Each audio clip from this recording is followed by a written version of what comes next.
On a fog-soaked night in Liverpool, a single phone call set a quiet challenge in motion toward a mountain famed for refusal, where permission came with limits and every step beyond them would test how far humans were allowed to go.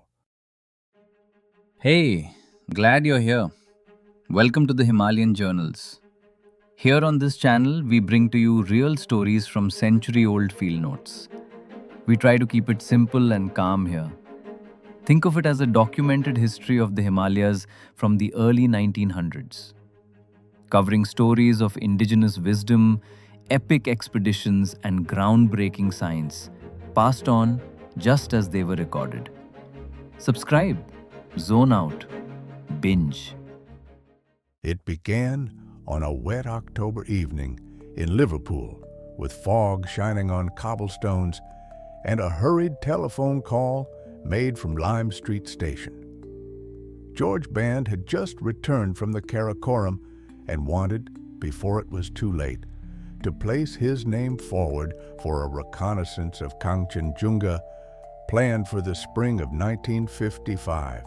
Charles Evans had been asked to lead it, and the aim was modest in words, but daunting in fact, to examine the southwest face and, if possible, reach the Great Shelf at about 24,000 feet, a height no one had yet attained on that side of the mountain.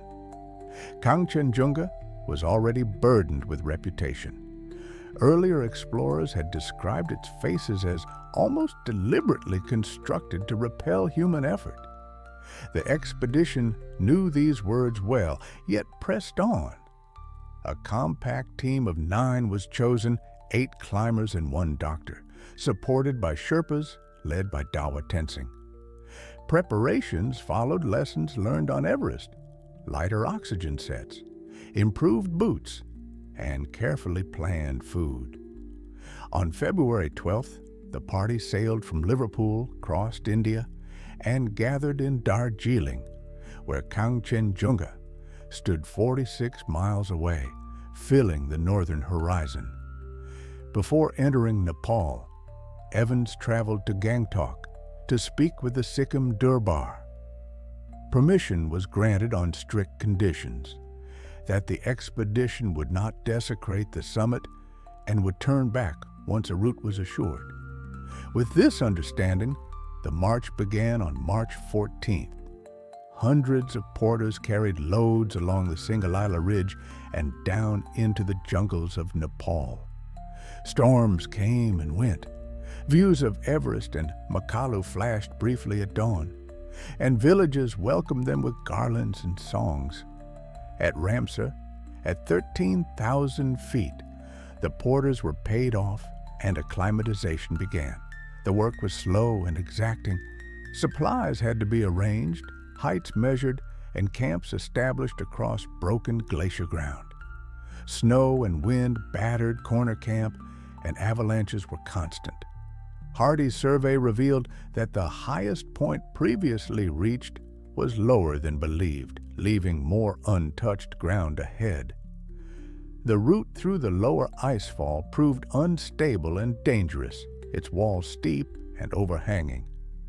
After days of hard climbing, it became clear that this way could not safely be used by Sherpas. A new route was found. By shifting base camp beneath the western rock buttress and climbing its snow slopes, the party could descend a gully and bypass much of the lower Icefall. On April 26th, Camp I was placed at 19,700 feet. 2 days later, Hardy and band reached the Great Shelf. Camp 2 was established at 20,400 feet, with the upper Icefall rising above, calmer in appearance than feared. The expedition had at last crossed its first Great Barrier. May was spent in steady buildup. Loads were ferried higher, ropes fixed, and Camp the 3 placed at 21,800 feet. On May 13th, Evans and Hardy made a rapid reconnaissance. Wearing oxygen, they reached the Great Shelf, climbed to 25,300 feet, and found a site for Camp 5 beneath a vertical ice cliff. The route to the summit ridge was now possible. Storms followed, trapping the climbers for days and sweeping away supplies. On May 22nd, the weather cleared and the assault resumed. Camp 6 was hacked from a steep slope at 26,900 feet. From there, on May 25th, Joe Brown and George Band climbed the gangway, crossed rock and ice, and reached the highest point permitted. At 2:45, they stood before the summit cone, having come as far as they were allowed to go. The descent was weary but safe. The following day, Hardy and Strether also reached the same point. By May 28th, the expedition had left the mountain. Their success was darkened by the death of the Sherpa Pemi Dorje, who collapsed and died after a high carry. He was buried near Pache's grave.